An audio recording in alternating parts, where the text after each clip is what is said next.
God bless everybody today. It is April 5th of 2023. I just wanted to do an update on a number of things in the Middle East. We're seeing form. Turkey's one of the main epicenters I always talk about, along with Israel, and how Turkey, through Daniel 8, is going to affect not only the Kurds, Iran, and Israel, but I believe that once the election cycle is done on Erdogan and he has an election, and I believe that he will win that election on May 14th, this will then allow him to start his Operation Claw Sword, his invasion into Syria and Iraq. And this will be a shock and awe event that will actually force the Kurds, as Daniel 8 indicates, the Medes or the Kurds, will be forced to align with Persia or Iran, and that once these groups get down around the Shush, Iran, around the Ulai River, in the Elam province, that Turkey would crush both these nations.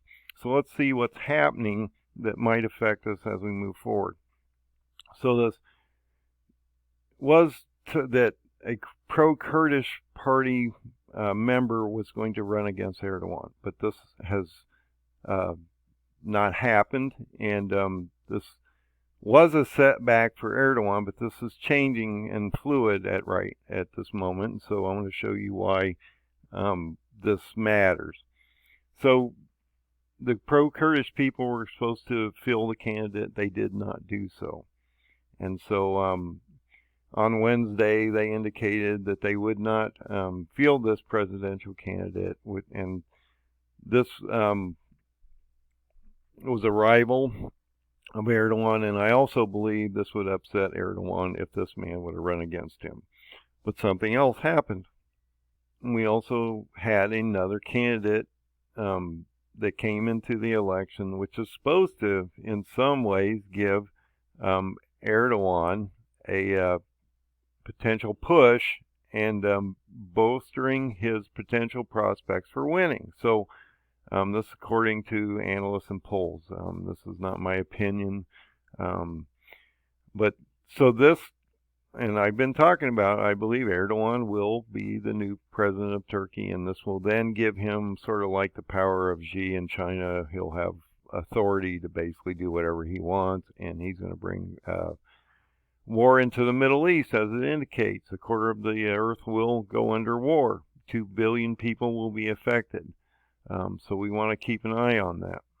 So a lot's happening in the Middle East, and I'm just trying to give a rough overview because I don't want to get too involved in all the articles, and I'm not here to be a fear monger. I'm just trying to explain what the Bible indicates is supposed to happen, and then you have to discern what to do with that information. So Syria, or Assad, is blaming Israel for the 4th attack in as many days. So they've attacked Syria 4 times. Everything around the airports, number of people have been killed. There's a lot of Israeli aggression to try to eliminate not only Hamas, Hezbollah, and the Kurds, but all these other proxies that are in the area. And so we're seeing this escalate fairly rapidly over here. And I've been talking about how we're in that month of Ramadan, which runs from March 22nd to April 21st of this year, that this would ramp up, and we're right in the middle of that right this moment. Now realize that Iran is bringing a lot of supplies into Syria and into this area around the Turkey, the border of Turkey and stuff, because of these earthquakes that had happened. Remember, we had those 2 6.8 earthquakes about a month or so ago, and that then brought a lot of relief groups in. Well, a lot of groups are taking advantage of this, and they're not just doing relief work, but they're bringing in weapons and other things like that. And so Israel is trying to knock out some of these sites, and that's why you're seeing this massive escalation. But Turkey's closed airspace to Iraqi Suleiman. I'm not sure how to say this, but anyway, because of the Kurdish presence there. And so like I say, right after this election, you got about a month, month and a half, you're going to start to see this start to build up. Erdogan, something could happen between then and now, but Erdogan will win this election, I believe. And then shortly after that, I believe he will go in and do this invasion. His economy is collapsing in a number of things, so he has to try to figure out how to deal with that. And a lot of times, these countries and dictators tend to deal with these situations through war. So, and I've been trying to keep you updated a little bit on how the Israeli National Security guy is implementing 2,000 people to quell some of these protests and different things like that. Well, there's a lot going around the Al-Aqsa Mosque and the Temple Mount, and all these different places are being affected. Like I say, you got to watch West Bank, you got to watch Gaza, you've got to watch the Golan Heights, you got to watch Samaria and Judea. You got all these different places that we have to be watching because they're getting attacked from multiple different angles. And Israel is only about the size of New Jersey. Realize that it's not a very big country. It's one of the smallest countries, if not the smallest country in the Middle East. And it's just not a very big country. And this affects them because if any attack comes on them, it comes on quickly. And that's why they have such a heavy security apparatus for defense. Now, the last thing, and you're probably all wondering why I'm into Bitcoin here, but I believe this is going to play in with the economic collapse and the restart of the cryptocurrencies that we're having rolled out actually this month. So as you can see, we're in this head and shoulders pattern. At least I believe we're in the head and shoulders pattern. This is the left shoulder. This is the head. This is going to drop down, go below 20,000, come back up, and then it's going to really fall out, as I've been talking about. So if you actually go down here and look at this chart, this thing could actually go negative based on the last two drops of this head and shoulders, this and this head and shoulders. We've seen these multiple drops.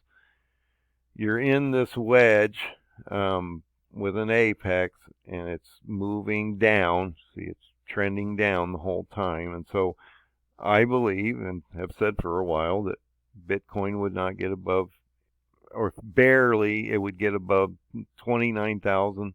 It would drop down below 20,000, pop up to about 24,000, and then completely fall out, which would then put us in a place where Jay Powell is in the Fed, because he has to raise rates, I believe, on May 2nd or 3rd. And so he's going to have to figure out what to do because the 2-year bond is falling off. He's talking about the 2-year bond, how he's chasing that, but the 2-year bond keeps crashing on him. And so another big spike down today. And so if you go back and look at this chart, let's say we go back to let's go back to the month just so I can show you what's going on. He was up around 5, okay? Now he's down around, 3.768. And the terminal rate now is 5. So this is why people are talking about him pivoting, and he should cut, because at this point, the 2-year bond is crashing, and he's following the 2-year bond. If you go back in the history of charts, you overlay the terminal rate with the 2-year bond, they fall almost exactly. So we know he's following that. And at this point, it's crashing, so he should cut. But he's fighting inflation, and he's fighting massive layoffs at this point, and so I believe he still will raise, and this will then potentially shock the markets because they're expecting him to cut. And I believe that he won't do that. I believe he'll raise one more time and then pause and stay there for a long, long time until they see how inflation is going to affect us.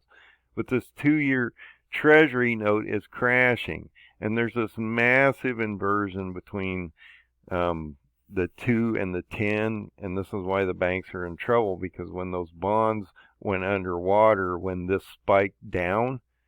Well, they lost all their money through the devaluation of the bonds and treasuries and the mortgage-backed securities and all these things that they hold.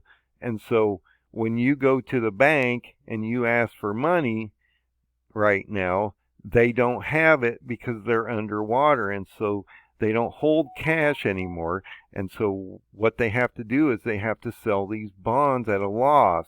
And so you're watching massive losses out of the banks. And this is what I keep trying to tell people.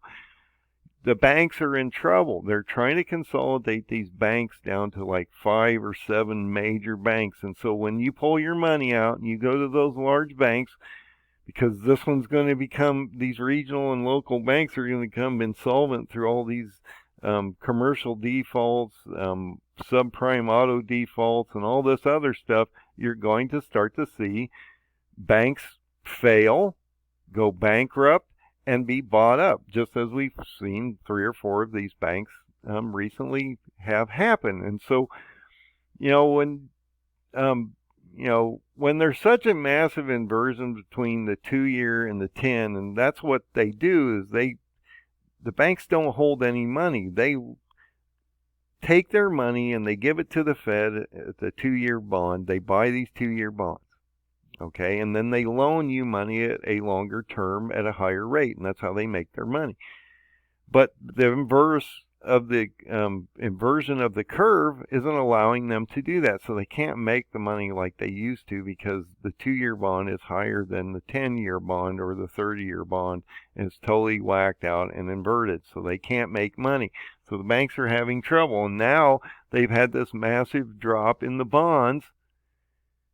And I keep saying, if they go to a raise in May and you start to see the banks roll over, and a lot of these banks start to collapse because the bonds are falling in value so much, you could potentially see a terrible June and July. And they're talking about, with this rollout of this cryptocurrency this month, that they could place this cryptocurrency as a national currency. And if Bitcoin would fall out, and this chart actually plays out, because you've got 2 massive resistance lines. You've got one coming down that's a full chart resistance. I mean, this was back in the beginning of time here, pretty much. And you've got this one that runs all the way under, and so it's smacking itself. I've been talking about this. If it breaks above this, then, I'm just wrong, and this is going to break out, and we're going to see it go parabolic probably.